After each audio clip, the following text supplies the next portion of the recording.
When was the first time you met Keith? At the Jim Lively tournament, Masters tournament. Everybody wanders around the whole big circus tent at all the different displays, and met him at that point. Later on, you have to understand, Keith liked his booze.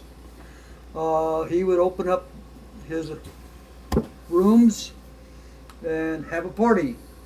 Nicky Wilson and I went over to his party, and that's when I really got to know Keith from that point on. The rest of the time, everybody just kind of... Well, you guys set up the initial deal for us Yeah. to distribute on the West Coast for Keith. Right. Yeah. Keith came out, brought his girlfriend Dawn.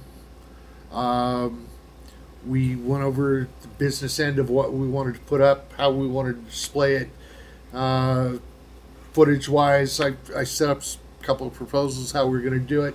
Keith went off on a quick trip, came back a couple of days later, And it was amazed that, all the wall space, the display, everything was set up, newly installed, the wall panels, everything like we said we'd do, and he was just surprised at the speed of it. We had several interactions with Keith at different events and whatnot and so forth. And although Keith is a very controversial character, we both agree on is Keith always did upfront, honest, square business with us. We never had a problem with him in payments or supplying or anything. If he said he'd do it, he did it with us. Yes.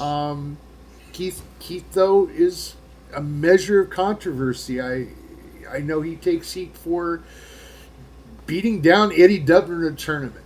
And at that tournament in Nashville, there'd been a lot of animosity between them because Eddie is knocking off a product of Keith's. Keith went to a display method that was directly showing that Eddie's product, the knockoff, wasn't worth a darn in quality. And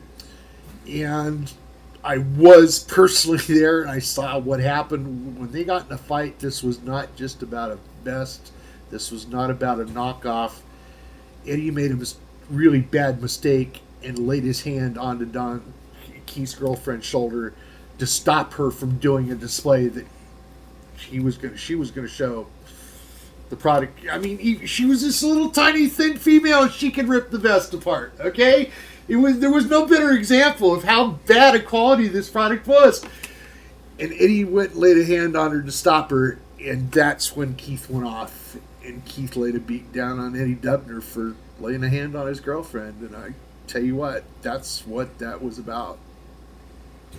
No question. And it wasn't even a fight. What about Keith trying to determine your character? Oh, yeah. Kind of determine it being a judge for your character. Dad had already met him and established his credibility with him pretty much, and through the drinking and what. Well, I had been told by somebody, and I don't remember who, that Keith, in order to trust you to do business, would get in your face at some point during a conversation and challenge something you said, some opinion, some statement, and if he could get you intimidated enough to reverse your opinion, reverse your position on something, he would not have any credibility with you because you couldn't stand your ground. And we were, first time I met Keith, we were in England at an event, and Keith and I were at the bar, and I don't even remember what the point of contention was, but all of a sudden he fired up and he was in my face and telling me, "Nope, you're wrong," and and back down. And I told I was intimidated. Keith isn't that tall a guy.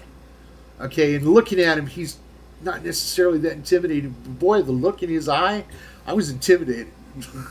And I held my ground, and I told him, it's my opinion, and I'm sticking to it. And after several minutes of intimidation, he said, "You know what? I think you and I are going to do business." So, yeah, that was my introduction to Keith. I still consider Keith a friend. I know that there's a lot of people in the industry that have absolutely no use for Keith. That's their opinion. I only know the relationship I had with him was fine, and I would consider him still a friend.